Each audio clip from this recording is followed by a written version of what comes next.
أهلا بكم متابعي قناة ملوك الحمام. ما هو سبب موت الزغاليل داخل البيضة؟ طبعا كما تلاحظون هذه البيضة يوجد زغلول ميت داخلها.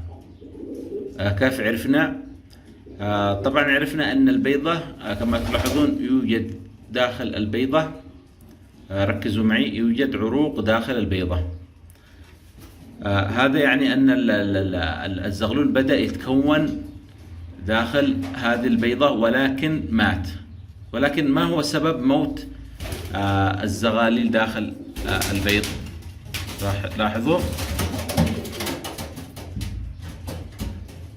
لاحظوا العروق واضحة جدا. طبعا عند تكون الزغلول داخل البيضة هذا يعني أن الذكر يلقح الأنثى بشكل جيد، يعني لا يوجد أي مشكلة.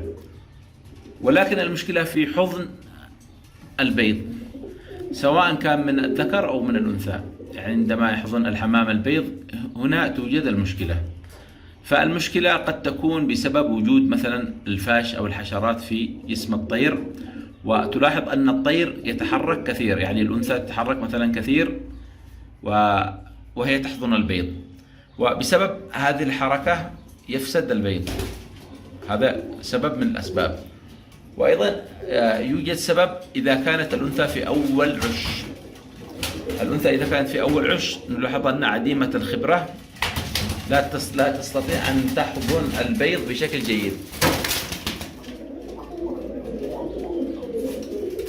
الأنثى لا تستطيع أن تحضن البيض طبعا كما ذكرنا في أول عش تكون قليلة الخبرة، فلا تستطيع أن تحضن البيض بشكل جيد، فنلاحظ أن البيض يفسد. وأيضا من الأسباب التي تجعل البيض يفسد أو الزغلول يموت داخل البيضة هو خوف الأنثى. يعني عندما يدخل المربي إلى المحمية أو الغرفة التي يوجد فيها الطيور، نلاحظ أن الأنثى تخرج مباشرة من العش.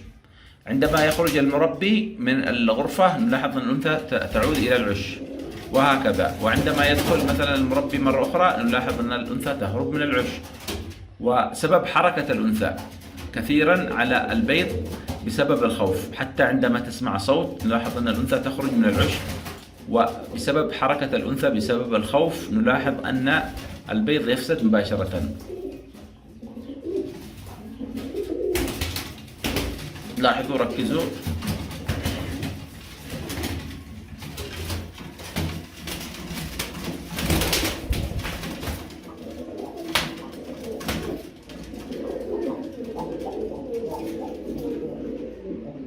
وأيضا بسبب المعارك التي تحصل بين الحمام. المعارك التي تحصل بين الحمام دائما تفسد البيض.